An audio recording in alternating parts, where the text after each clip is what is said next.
नमस्कार साथियों, हंस वाहिनी की इस YouTube चैनल पर आप सभी लोगों का हार्दिक अभिनंदन है।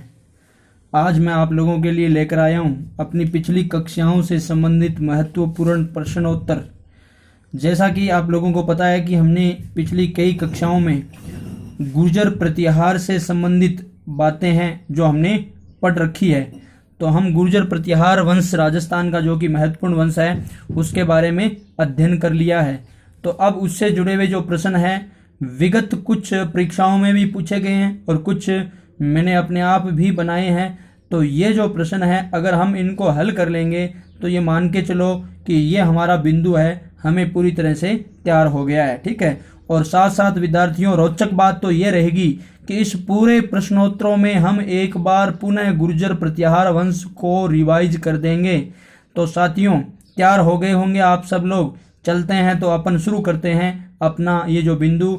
और देखो हेडिंग यही डाली गई कि राजस्थान के राजवंश हम शुरू कर चुके हैं, गुर्जर प्रतिहार है और महत्वपूर्ण प्रश्नोत्तर हम पढ़ेंगे। तो सबसे पहले प्रश्न नंबर 1, चीनी यात्री। देखो मैं थोड़ी गति दूंगा तो आप समझते रहना। चीनी यात्री ह्वेनसांग ने किसको पिलो मोलो कहा? चीनी यात्री ह्वेनसांग ने किसको पिलो मोलो कहा? यहाँ क्षेत्रों के नाम दे रखे हैं, जोधपुर, उज्जैन, जालौर, भीनमाल। ध्यान दे भाई, चीनी यात्री ह्वेनसांग ने किसको पिलो मोलो कहा? तो हमें पता है इन्होंने कहा था किसको? भीनमाल को। किसको कहा था भाई? भीनमाल को। तो हमारा उत्तर क्या हो जाएगा? उत्तर नंबर 4 है ना, ऑप्शन 4 हो जाएगा। और देखो ये प्रश्न भिन्न प्रकार के अलग अलग परीक्षाओं में अलग अलग समय में आया है, 2-3 बार आ गया। पटवार, रीट, पुलिस, फर्स्ट, सेकंड और थर्ड ग्रेड टीचर में, एसआई भर्ती में, ग्राम सेवक में, मतलब प्रश्न काफी है ना बार बार आया हुआ है। तो आप लोगों को ध्यान रख लेना है। चीनी यात्री ह्वेनसांग जो क्या कहता है? भीनमाल को पिलो मोलो कहता है। उसके बाद अपन शुरू करते हैं राजस्थान में के जालौर में प्रतिहार सत्ता का संस्थापक। ध्यान दे, राजस्थान के जालौर में, ठीक है, प्रतिहार सत्ता का संस्थापक। अब ऑप्शन पर चलते हैं, मिहिर भोज, नागभट्ट सेकंड, नागभट्ट फर्स्ट और वत्सराज। अब हमें यह ध्यान रखना, जालौर का मतलब हो गया भीनमाल, ठीक है, क्योंकि भीनमाल जालौर में ही है, ठीक है, भीनमाल। तो अब ये पूछा जा रहा है कि भीनमाल के प्रतिहारों का संस्थापक कौन है? तो आपको याद रखना है, जब प्रतिहारों के संस्थापक की बात करेंगे तो वो हो जाएंगे सबसे पहले, है ना, आदि पुरुष हो जाएंगे हरिश्चंद्र, उसके बाद रज्जिल मंडोर के, उसके बाद भीनमाल के नागभट्ट फर्स्ट होंगे। कौन होंगे? नागभट्ट फर्स्ट होंगे। और हमें पता है वास्तविक संस्थापक कौन हो जाएगा? वत्सराज हो जाएगा। मित्रों देखो इस प्रकार रिवीजन हो जाता है और याद भी हो जाता है ना। चलते हैं अपने अगले प्रश्न पर। अगला प्रश्न अपना कौन सा है? नैणसी की ख्यात में गुर्जर प्रतिहारों की कुल कितनी शाखाओं का उल्लेख है? सीधी सीधी बात ये कही जा रही है कि नैणसी की ख्यात में गुर्जर प्रतिहारों की कितनी शाखा बताई गई? मित्रों इस प्रकार ही प्रश्न आया हुआ है, 12, 14, 26 और 36। तो उत्तर हमारे पास अलग से ही कंप्लीट हो गया है। वह कौन सा है? 26 है। तो नैणसी की ख्यात में गुर्जर प्रतिहारों की कुल कितनी? 26 शाखाओं का क्या किया गया? उल्लेख। 2 शाखा प्रमुख है, एक तो कौन सी? मंडोर की, और एक कौन सी? भीनमाल की। ठीक है, ये 2 शाखा महत्वपूर्ण है। ठीक है, अब अपन यानी चर्चा करते हैं अगले अपने प्रश्न पर। और अगला प्रश्न कौन सा है देखते हैं, वो प्रश्न है 4, प्रतिहार शासकों के काल में प्रयुक्त मंदिर स्थापत्य शैली का नाम। हमें सीधी सीधी बात पूछी गई है कि प्रतिहार काल में जो प्रयुक्त मंदिर स्थापत्य शैली थी उसका नाम क्या था? तो हम नाम पढ़ेंगे। तो देखो, पारसी बिल्कुल नहीं, राष्ट्रकूट यह भी नहीं, द्रविड़ दक्षिण भारत की मंदिर निर्माण की शैली है। और अपन बात करेंगे किसकी? महामारू की। बिल्कुल सा ये अपना उत्तर सही है। मैंने आपको बताया इसे महामारू शैली भी कहते हैं और इस शैली को गुर्जर प्रतिहार शैली भी कहते हैं। गुर्जर प्रतिहार या प्रतिहार शैली भी इसे कहते हैं। ठीक है, तो ये वाली बात हमें याद हो जाएगी बिल्कुल आसान तरीके से। तो मित्रों ये जो प्रश्न है आप लोगों को और हल करवाने का जो मेरा जो तरीका है ये आप लोगों को कैसा लगता है, मुझे आप लोग वास्तव में कमेंट बॉक्स में ये चीज़ें लिख करके जरूर भेजना, ताकि मुझे और आप लोगों को और हम सबको पता चले कि हम किस दिशा में जा रहे हैं, हमारा जो ये कदम है वो वास्तव में सही है कि नहीं है ना। यही उद्देश्य है कि मेरी जो बात है ज़्यादा से ज़्यादा लोगों तक पहुँचे और वो लोग ग्रहण करें। ठीक है, चलते हैं अपने अगले प्रश्न के ऊपर, और वो अगला प्रश्न अपना कौन सा है, 5 नंबर प्रश्न है। और 5 नंबर प्रश्न को हम जब भी पढ़ेंगे तो ये भी बड़ा ही महत्वपूर्ण प्रश्न है। प्रश्न नंबर 5, राज्य में गुर्जर प्रतिहारों की प्रथम राजधानी। देखो प्रश्न बहुत महत्वपूर्ण है कि राज्य में गुर्जर प्रतिहारों की प्रथम राजधानी, राजधानियों का क्रम भी विद्यार्थियों मैंने लिखा रखा है आप लोगों को, है ना। तो सबसे पहले गुर्जर प्रतिहारों की राजधानी कौन सी है भाई, मैंने आपको बता दिया है, मंडोर है। कौन सी है, मंडोर। तो मंडोर के याद रख लेना। उसके बाद ये मेड़ता को भी बनाते हैं कुछ समय के लिए। उसके बाद ये कहाँ चले जाते हैं, भीनमाल, जालौर, और उसके बाद कहाँ चले जाते हैं, उज्जैन को भी राजधानी बनाते हैं। तो मित्रों इनकी राजधानियों का क्रम, पहली हो गई मंडोर, दूसरी हो गई मेड़ता, तीसरी हो गई भीनमाल, जालौर, और अगर एक और बात करें तो वह कौन सी हो जाएगी, उज्जैन। तो ये 4 राजधानियों का क्रम मैंने आप लोगों को बताया है, याद करना न भूलना, बस ट्रिक है ना, गांठ बांध लेना, ठीक है। मैं भी जाऊं, ठीक है, ऐसे याद कर लेना।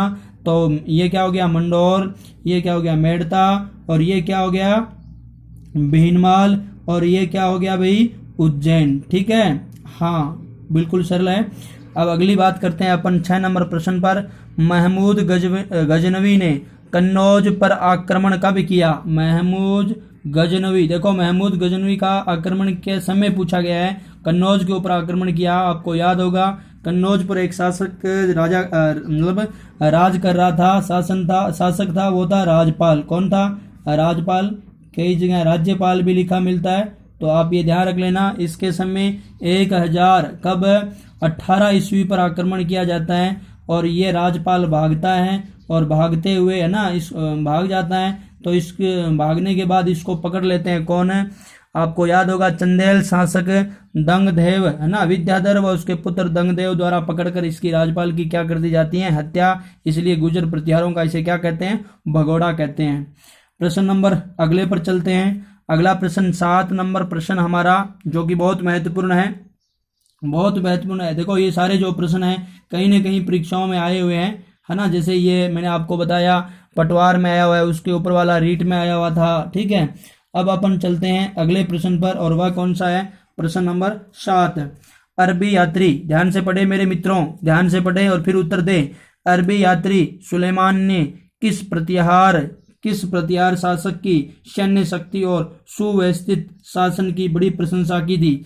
मैंने मेरी कक्षाओं में आप लोगों को ये बात बता दी है, और ये प्रश्न आज से यानी 2017 में ही आ गया था, सेकंड ग्रेड भर्ती परीक्षा में। 2017 में सेकंड ग्रेड की भर्ती कोई छोटी नहीं होती है ना, तो इस परीक्षा में ही ये प्रश्न आया हुआ है। तो ये मान के चलो सेकंड ग्रेड अध्यापक भर्ती परीक्षा में ये सवाल आया हुआ है, बड़ा ही महत्वपूर्ण है, तो आपको याद करना ही है। और देखो हमें ये सही याद करना, देखो मैंने आपको बता दिया था कि अरबी यात्री सुलेमान किसके समय भारत आया था, हमें अच्छी तरह से पता है किसके समय, मिहिर भोज के समय आया था। और मिहिर भोज के क्या, अश्व सेना की ये क्या करता है, अश्व सेना की क्या करता है, प्रशंसा करता है। ये कहता है भारत की सबसे बड़ी क्या है, अश्व सेना है। तो यही हो गया कि ये सैन्य शक्ति हो गया, और सुव्यवस्थित शासन की प्रशंसा करता है। सेकंड ग्रेड 2017 में आया हुआ प्रश्न है। चलते हैं अगले प्रश्न पर। मुझे लग रहा है आप लोगों को ये चीजें समझ में आ रही होगी मित्रों। अगर आपको समझ में आती है तो लाइक तो बनता ही है, ठीक है, और शेयर भी कर दिया करो। चलते हैं अपने अगले प्रश्न पर। अगला प्रश्न कौन सा है, प्रश्न नंबर 8 है। और 8वां प्रश्न हमें क्या कह रहा है, 8वां प्रश्न हमें एक चुनौती दे रहा है, और वो चुनौती क्या है, वो ये है कि कौन सा प्रतिहार शासक कर्पूर मंजरी के रचयिता राजशेखर का शिष्य तथा संरक्षक था। ध्यान दे, ये प्रश्न थोड़ा सा घुमाया गया है, लैंग्वेज चेंज कर दी गई है, पटवार 2013 में ही आया हुआ प्रश्न है, तो थोड़ी सी लैंग्वेज चेंज के साथ ये प्रश्न आया हुआ है, लेकिन बिल्कुल सरल है। हमें ऐसा ध्यान रखना है, कौन सा प्रतिहार शासक कर्पूर मंजरी के रचयिता राजशेखर का शिष्य तथा संरक्षक था।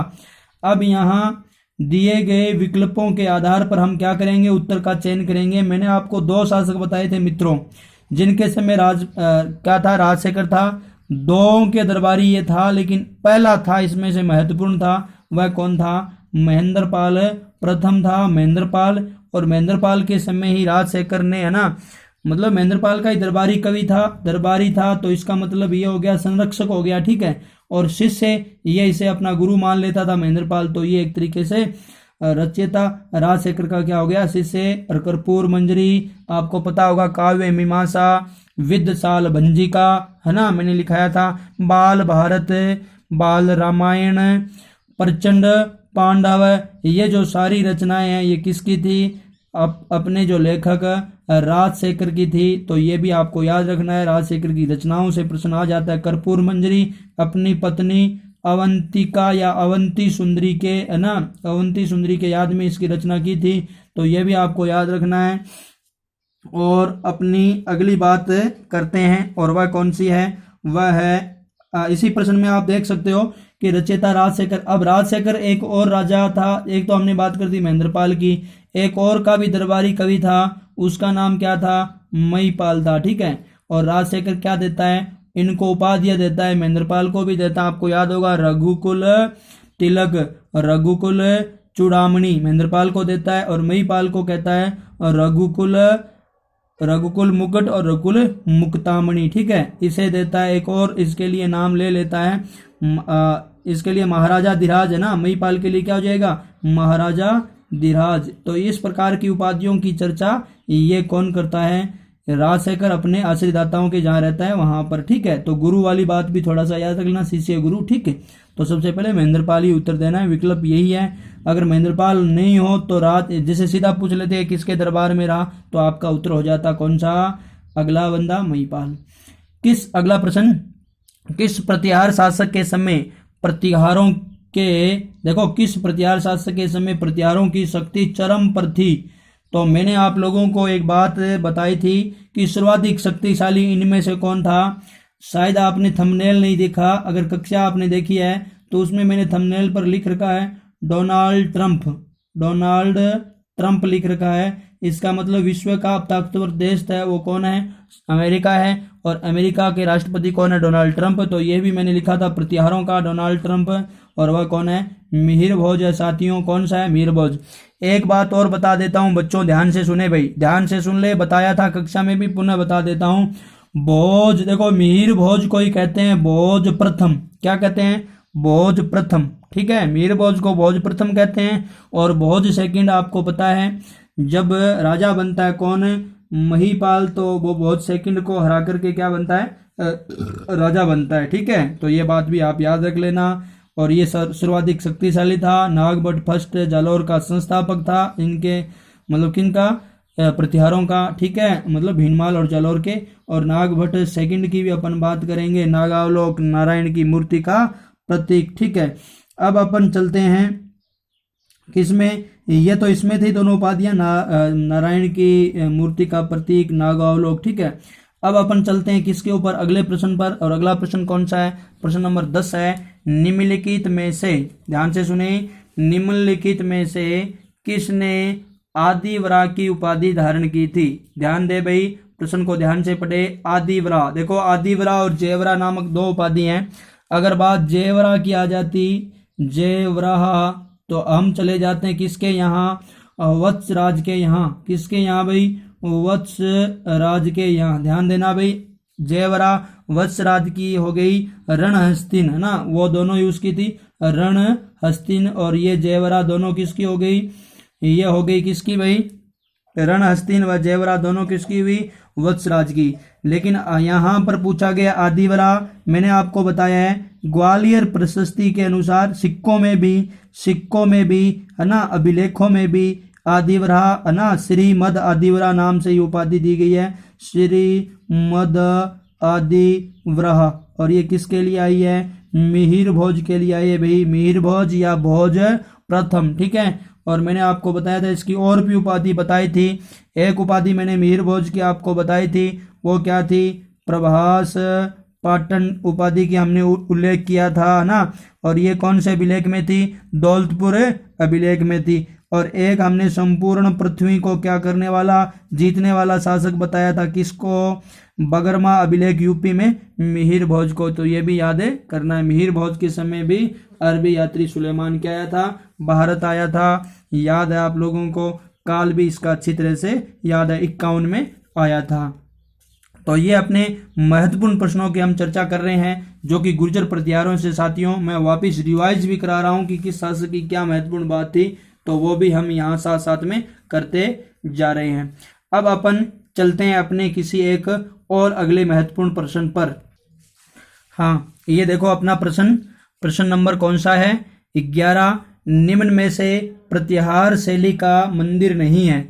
साथियों, मैंने आप लोगों को बहुत ही अच्छी तरीके से बोर्ड के ऊपर सारे मंदिर लिखा दिए थे।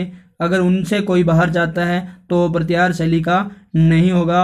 अक्सर यही इनमें से ही परीक्षाओं में प्रश्न पूछा जाता है। साथियों, सफलता के लिए कोई ट्रिक नहीं है, आपको इसके लिए तैयार होना ही पड़ेगा, थोड़ा आपको तपना पड़ेगा। मित्रों, आप लोग ऐसा सोच रहे होंगे कि बस ऐसे ही नौकरी लग जाते हैं, लेकिन मैं आप लोगों को ये बता देना चाहता हूँ मित्रों, आपको मेहनत करनी पड़ेगी। अगर आप वास्तव में मेहनत करते हो तो जरूर आपकी नौकरी एक दिन लग ही जाएगी। अगर आप मेहनत नहीं करोगे, अगर आप शून्य हो गए हो, अगर आप ये चाहते हो कि नहीं ऐसे ही हमें नौकरी मिलनी चाहिए, तो हमारे जैसे बेवकूफ़ इंसान इस दुनिया में नहीं होंगे। तो मित्रों, मैं तो यही कहना चाहता हूँ कि आप लोग लगातार मेहनत करें, स्ट्रगल करें। अगर आप मेहनत नहीं करना चाहते हो, आप फल की इच्छा चाहते हो, वो तो गलत है ना। गीता में भगवान कृष्ण ने तो यहाँ तक कहा था कि कर्म तो करो, फल की चिंता नहीं करो। और हम क्या करते हैं, यहाँ फल की चिंता पहले ही शुरू और कर्म करते नहीं है। तो देखो, अगर आप हम ऐसा नहीं करते हैं तो मामला क्या नहीं है, ठीक नहीं है भी, है ना। और मुझे तो आशा है कि आप जो लोग है ना, अब मेरी ये जो क्लास ले रहे हो, ऐसा नहीं लगता कि आप मेहनत नहीं कर रहे हो। तो चलते हैं अपन अगले प्रश्न पर हम ना। और मूल प्रश्न हमारा वो ये क्या है, वो ये है अपना प्रश्न कौन सा, कि निम्न में से प्रतिहार शैली का मंदिर नहीं है। मित्रों, पहले तो देखो प्रतिहार शैली के कौन कौन से हैं, फिर अपने आप निकल जाएगा। हर्षद माता का मंदिर आबानेरी दौसा में है। साथियों, हमने पढ़ रखा है, इसे क्या कहते हैं, हर्षद माता का मंदिर आबानेरी में है। और आबानेरी को क्या कहते हैं, राजस्थान की चांद बावड़ी, क्या कहते हैं, चांद बावड़ी कहते हैं। राजस्थान की क्या कहते हैं, चांद बावड़ी कहते हैं, हम जानते हैं। उसके बाद राजौरगढ़ महादेव का मंदिर, राजौरगढ़ कहाँ पर है साथियों, अलवर में है ना। और ये है हर्षद माता का मंदिर दौसा में है, कहाँ पर है, दौसा में। और करणी माता का मंदिर कहाँ पर है, देशनोक में। लेकिन ध्यान दे, ये मंदिर गुर्जर प्रतिहार शैली का नहीं है। इस प्रश्न का उत्तर तो यही है। और अगर बात करें जगत अंबिका माता का मंदिर, और ये मंदिर कहाँ पर है साथियों, उदयपुर में है। इसे क्या कहते हैं, जगत अंबिका माता मंदिर को, मेवाड़ का खजुराहो, मेवाड़ का खजुराहो। साथियों, मैंने आपको बताया है कि यहाँ जो मेवाड़ का जो खजुराहो है, यहाँ इसे खजुराहो क्यों कहते हैं, एमपी का खजुराहो वहाँ मंदिर है। और वो जो मंदिर है वहाँ पर अर्धनग्न है ना, मैथुन करते हुए चित्रों का वहाँ दर्शाया गया है, अंकन किया गया है। और यहाँ पर भी ऐसी समानता, यहाँ पर कुछ मूर्तियाँ बहुत ज़्यादा ऐसी मिलती है, इस वजह से इनकी तुलना कर दी गई है। और मेवाड़ का खजुराहो तो जगत हो गया। और जब अपन बात करेंगे राजस्थान का खजुराहो की, तो वो अपना हो जाएगा किराड़ू बाड़मेर, ठीक है। तो ये राजौरगढ़ वाला अलवर में हो गया, करणी माता का मंदिर देशनोक, चूहों वाली देवी, काबा वाली देवी। कल्चर भी हम शुरू करने वाले हैं, तो उसमें भी हम इनके बारे में पढ़ने वाले हैं। तो देखो मित्रों, अगले प्रश्न पर चलते हैं। ये प्रश्न तो हो ही गया, सारा एक एक चीज हमने इसकी पढ़ ली है। तो अगला प्रश्न हमारा है आर.सी. मजूमदार। प्रश्न को ध्यान से पढ़े, इस प्रकार के प्रश्न भी कई बार अटपटे से आ जाते हैं परीक्षाओं में। आर.सी. मजूमदार के अनुसार गुर्जर प्रतिहारों ने कितनी शताब्दी तक अरब आक्रमणकारियों के लिए बाधक का काम किया था। ध्यान दे, कितनी शताब्दी तक अरब आक्रमण। अब देखो, कितनी शताब्दी की बात करेंगे तो हमें ऐसा लगता है ये कोई संख्या पूछ रहा है, 5 शताब्दी होगी, 6 होगी, 7 होगी। लेकिन विकल्प कैसे आया, विकल्प पढ़ो, 12वीं से 14वीं शताब्दी, तीसरी से 5वीं शताब्दी, दूसरी से 4थी शताब्दी, छठी से 12वीं। अब यहाँ देखो, अब आप कहोगे सर आपने हमें ये बताया ही नहीं है। मित्रों, कुछ चीज़ें बिना बताए भी याद की जा सकती है और उत्तर हल किए जा सकते हैं। अब मैंने आप लोगों को यह बता दिया था कि राजपूत जो पूरा का पूरा काल है वो कौन सा है, छठी से 12वीं शताब्दी का जो काल है, तो वही पूरा का पूरा काल है वो भी इसी में इंक्लूड किया जाएगा। तो 6ठी से 12वीं शताब्दी ये भी है ना। और ये भी मैंने बताया था, एक चीज और बताई थी साथियों कि प्रतिहार गुर्जर प्रतिहार शैली भी 6ठी से 12वीं तक की जो मंदिर स्थापत्य की शैली थी, गुर्जर प्रतिहारों ने इसका संरक्षण दिया, वो शैली थी। तो उस शैली के तहत भी हम क्या कर सकते हैं, इस चीज को अपना सकते हैं। तो ये जो काल है 6ठी से 12वीं शताब्दी तक का, तो चौथे ऑप्शन में है, तो उत्तर हमारा क्या होगा, चौथा। कुछ प्रश्न ऐसे हल करने, देखो ये प्रश्न आया हुआ है 2nd ग्रेड परीक्षा 2010 को, ठीक है। तो उसी समय ये आ गया था। तो अब तो आधुनिक पैटर्न बन रहा है। पहले जो है ना हाई लेवल के एग्जाम होते थे उनके प्रश्न अब सरल लेवल के एग्जाम उनमें भी आने लगे। जैसे मैं ये बताना चाह रहा हूँ, पहले आरएस में जो प्रश्न आते थे वो अब किस में आते हैं, यानी अपने पटवारी में आ जाते हैं, अपने पुलिस में आ जाते हैं, इन रीट में ये प्रश्न आ जाते हैं। तो ये थोड़ा ध्यान दें, पहले पैटर्न थोड़ा सरल था, अब थोड़ा कठिन हो गया, क्योंकि जैसे जैसे लोगों के पास पढ़ने की है ना संसाधन उपलब्ध है, पहले ऐसा नहीं था। लोग ग्रामीण इलाके के लोग होते थे, वो तो विशेषकर उनको तो किताबें तक नसीब नहीं होती थी मित्रों। और हम कितने सौभाग्यशाली हैं, आप अपने बिस्तर पर देखो बैठे हो, कुछ लोग लेटे लेटे भी पढ़ रहे हैं ना, है ना, और ईयरफोन लगा लिया, बस आराम से बैठे हैं, घर के अंदर बैठे हैं ना, घर के अंदर, बाहर तो निकलना ही नहीं है, क्योंकि बाहर तो है ना डंडे और लाठियां सैनिटाइज करके तैयार खड़े हैं अपने, है ना, अपने बहादुर सैनिक, है ना, कोरोना और वॉरियर्स तैयार खड़े हैं वो, है ना, बाहर निकलते ही जाब्ता, है ना, बाहर निकलते ही जाब्ता हो जाता है। तो कहने का मतलब वो जाब्ता नहीं कराना है। मैं यही कह रहा था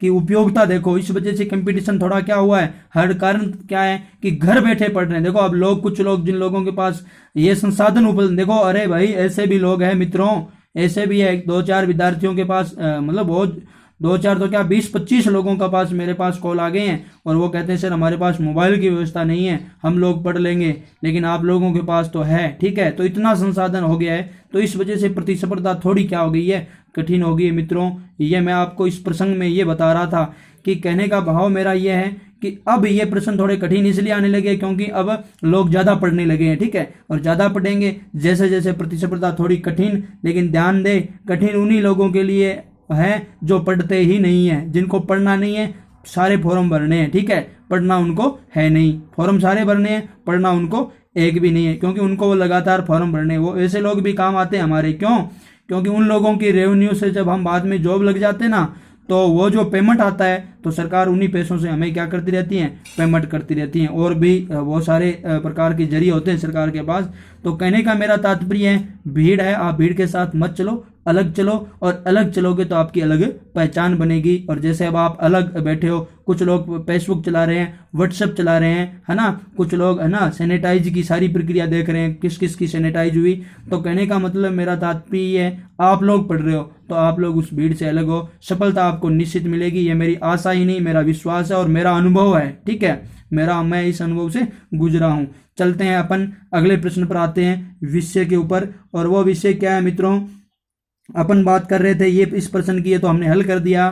13वें प्रश्न की बात करते हैं, प्रतिहार शासकों में रोहिल्दी के नाम से कौन जाना जाता था। प्रतिहार शासकों में रोहिल्दी, मित्रों बार बार बताया है, गला फाड़ फाड़ के बताया है, चिल्ला चिल्ला के बताया है कि प्रतिहार वंश का संस्थापक आदि पुरुष और मूल पुरुष जो था, जिस व्यक्ति का नाम था वो था हरिश्चंद्र, और इस हरिश्चंद्र की पत्नी का नाम क्या था, भद्रा। इनके 4 पुत्र हुए, रज्जिल, भोगभट, कदद, ददद, इन चारों ने मिलकर मंडोर विजय की, और मंडोर को राजधानी रज्जिल ने बनाया। तो याद रखना हरिश्चंद्र का ही दूसरा नाम है और रोहिल्दी। मित्रों हरिश्चंद्र विकल्प में हमारे जरूर मिलेगा, ये देखो हरिश्चंद्र, इन्हें मूल पुरुष कहते हैं। साथियों देखो कोई छोटा बड़ा प्रश्न नहीं है, कॉलेज व्याख्याता भर्ती 2016 में, मतलब अभी आधुनिक पैटर्न के अनुसार ये प्रश्न आ गया है, तो मतलब हम सही दिशा में जा रहे हैं साथियों। किस दिशा में, सही दिशा में जा रहे हैं, ठीक है। चलते हैं अगले प्रश्न पर, राजस्थान का खजुराहो। राजस्थान का खजुराहो कहा जाने वाला सोमेश्वर मंदिर, देखो सोमेश्वर मंदिर कई जगह है, लेकिन हम सिर्फ बात करते हैं राजस्थान के खजुराहो कहा जाने वाला कहाँ स्थित है। सीधा उत्तर आ जाएगा, इन चीजों को तो आप पी जाओ, है ना, जैसे सुबह उठते ही आप है ना 2 लोटे चाय पीते हो, उसी प्रकार इनको पी जाओ, ठीक है। कैसे पी जाओगे कि किराड़ू, बाड़मेर, सोमेश्वर मंदिर, राजस्थान का खजुराहो, ठीक है, ऐसे तो ये तो याद ही हो जाएगा। तो राजस्थान का खजुराहो कहा जाने वाला सोमेश्वर मंदिर ओसिया जोधपुर में नहीं है। ध्यान रख लेना, ओसिया जोधपुर में तो है, लेकिन इसके जो सारे मंदिर है किस शैली के बने हुए हैं? प्रतिहार शैली के बने हुए हैं। किस शैली के बने हुए हैं? प्रतिहार शैली के। तो याद रख लेना।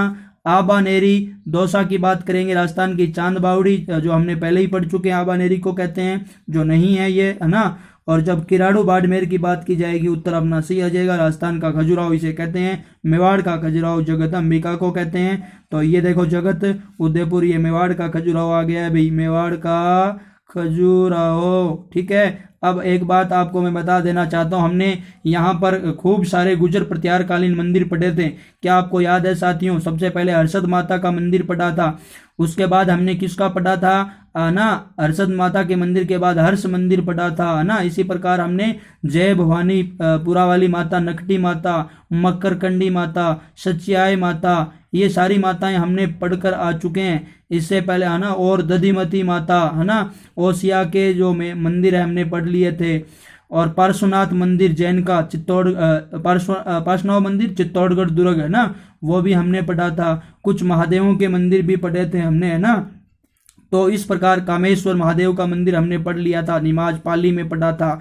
मरकंडी माता का मंदिर भी पाली में ही है। उससे अलग भी मंदिर हमने पढ़ लिए थे, जैसे दिलवाड़ा वाला जो दोनों मंदिर है, विमल साई व लुणव साई, सिरोही में है, जैन मंदिर से, जैन धर्म से संबंधित है, गुर्जर प्रतिहार कालीन है। आदिवराह का मंदिर आहड़ में है ना, उदयपुर वाला हमने पढ़ा था। एक किराड़ू सोमेश्वर हमने पढ़ा था, वो हमने पढ़ लिया है। तो इस प्रकार जो मंदिर है मैंने महत्वपूर्ण आप लोगों को बता दिए थे, उनको भी आप रिवाइज करते रहना मित्रों। प्रश्न यहीं से आएंगे, सिलेक्शन होकर रहेगा मित्रों, नहीं होगा तो मैं अब ये प्रण ले चुका हूं कि मैं मेरे इस क्षेत्र में जितने भी लोग मेरे से जुड़ेंगे, मैं उनको हर हाल में सिलेक्शन के जितना हो सके उससे आगे करीब ले जाकर ही छोड़ूंगा। अगर आप लोग बस मेरा साथ नहीं छोड़ते हो तो मैं निश्चित तौर पर तुम्हें परीक्षाओं के उस दौर से आगे निकाल दूंगा।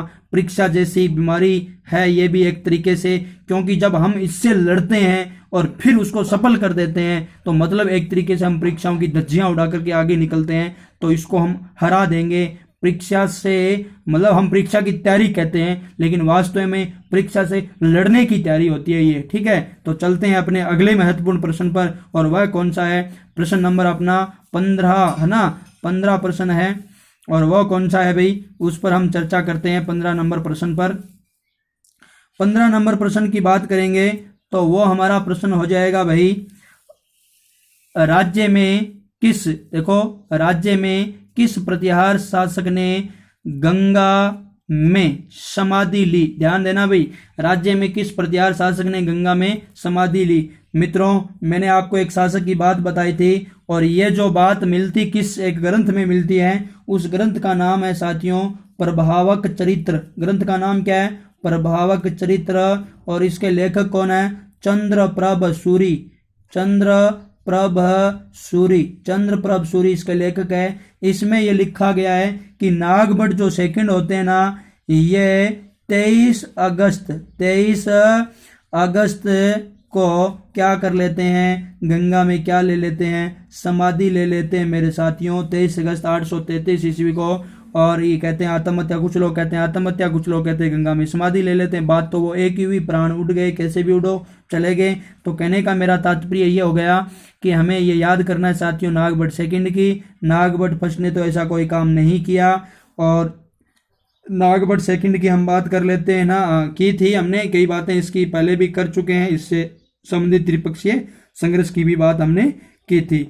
इसने भी है ना उधर धर्मपाल को और आयुध वंश के शासक चक्रायुध को इन्होंने क्या चक्कर कटा के दोनों को मारा था, मार करके उनका भर्ता बना दिया था, ठीक है। अब चलते हैं अपन अगले विकल्प पर। वत्सराज को तो आप जानते ही हो, वत्सराज क्या इनका वास्तविक संस्थापक हो गया। और उसके बाद मिहिर भोज, और ध्यान रखना ये राजस्थान पुलिस में आया हुआ है, और वही पुलिस जो बाहर खड़ी है अब है ना हमारी और सभी की क्या रख रही है, ख्याल कर रही है, और विशेषकर क्या काम कर रही है आप सब जानते ही होंगे, है ना। आप सब अच्छी तरह से जानते होंगे साथियों, है ना। बाहर निकलने पर तो पूरा ही पता चल जाता है, लेकिन हर हाल में हमें नहीं निकलना है। हमें ये कसम खा लेनी है कि जिस प्रकार हमारे देश के प्रधान ने जो बात कही है उसकी एक एक मान लेंगे, और ध्यान रख लेना, जो अपने प्रधान की, जो अपने मुखिया की, जो अपने घर के किसी बड़े सदस्य की बात मान लेता है वो असफल हो ही नहीं सकता। ये मेरा पूर्णतः 100% दावा है। अगर अपन बात करेंगे 16 नंबर प्रश्न की, निम्न में से जैन साहित्य के प्रतिहारकालीन ग्रंथ कुवल्यमाला की रचना किसने की? साथियों, कुवल्यमाला का नाम आए और उद्योतन सूरी का नाम मुख से अपने आप निकलेगा। उद्योतन सूरी, और उद्योतन सूरी ने ये कुवल्यमाला ग्रंथ लिखा था। 778 ईस्वी की हमने बात भी कर की थी। एक विद्वान और था जो जीन सेन सूरी, और ये किसके? मिहिर भोज के समय थे। जीन सेन सूरी की भी हमने बात की थी, वत्सराज के समय हमने बात की थी। और एक बंदा था जीन सेन सूरी, और वो क्या लिखता है? हरिवंश पुराण लिखता है। ठीक है, और देखो जीन सेन सूरी विकल्प नहीं है, ये हमारा उत्तर नहीं है। उद्योतन सूरी उत्तर सही है। कुवल्यमाला ग्रंथ लिखा जो कि किस साहित्य का है? जैन साहित्य का है। और लिखा किस काल में किया? प्रतिहार काल में लिखा गया। कुवल्यमाला इसका नाम है। अगले प्रश्न पर चलते हैं साथियों। त्रिपक्षीय संघर्ष में अंततः विजय किस वंश की हुई? सब जानते हैं त्रिपक्षीय 3 वंश थे। पहला वंश है ना, 3 वंश थे। एक नंबर जैसे हमने लिख रखा है, 1 नंबर राष्ट्रकूट हो गया, 2 नंबर पाल वंश हो गया, 3 नंबर प्रतिहार वंश हो गया, चौथा बीच में कन्नौज में रहता था, जो है ना इधर उधर से पिट जाता था, तो ये आयुध वंश था। इन तीनों के बीच में ही मित्रों, इन तीनों के ही बीच में क्या हुआ? संघर्ष हुआ इन तीनों के बीच में। तो यही त्रिपक्षीय संघर्ष था, है ना, त्रिपक्षीय संघर्ष था। और ये कितने वर्षों तक चला? 100 वर्षों तक चला। और इस देखो एक इंटरेस्टिंग सी बात अब बता देता हूं मैं, ठीक है। त्रिपक्षीय संघर्ष की शुरुआत भी किसने की? प्रतिहार वंश ने। किसने की? प्रतिहार ने। और अंत भी किसने किया? प्रतिहार वंश ने। ठीक है, और जीत भी किसकी हुई? प्रतिहार वंश की। ध्यान रख लेना, त्रिपक्षीय संघर्ष में विजय किसकी हुई? अंतिम विजय प्रतिहार वंश की हुई। मैंने आपको बता दिया था। अंत में मिहिर भोज आता है। मिहिर भोज उधर तो पाल वंश के किसको? ये जो पाल वंश है इसके देवपाल व नारायण पाल, देवपाल व नारायण पाल। देखो जैसे ऐसे याद आ जाता है, मेरे याद आ रहा है, ऐसे आपके याद आएगा। नारायण पाल, ठीक है, नारायण पाल, इन दोनों को हरा करके, और साथ में राष्ट्रकूट वंश का भी एक शासक था गोविंद थर्ड, उनको क्या है, इनको हरा करके ये लोग क्या करते हैं, मतलब जीत इन दोनों को अंतिम रूप से हरा करके त्रिपक्षीय संघर्ष की क्या कर देते हैं? समाप्ति कर देते हैं। तो ये भी हमें याद कर लेना है। कृष्ण थर्ड है, ये थोड़ा सा ध्यान रख लेना, कृष्ण सेकंड, ठीक है, अंतिम रूप से कृष्ण सेकंड। तो ये था अपना संघर्ष और ये था अपना गुर्जर प्रतिहार। साथियों, बड़ी महत्वपूर्ण चर्चा हमने एक एक प्रश्न पर की है ना। आप भी इन प्रश्नों पर थोड़े घर पे जाकर विचार, मतलब आप अपने घर पे ही बैठे हो तो उनमें थोड़ा सा क्या करना, अध्ययन करना, उनका मूल्यांकन करना, आपको क्या याद है क्या नहीं है। साथियों, आज की कक्षा में संपन्न करूंगा। संपन्न से पहले एक बात जरूर कहूंगा साथियों, भारत निर्माण में आपका योगदान है। घर बैठे शिक्षा ग्रहण करो और घर से बाहर मत निकलो, अपने घर में ही रहो, सुरक्षित रहो। जय हिंद, जय भारत।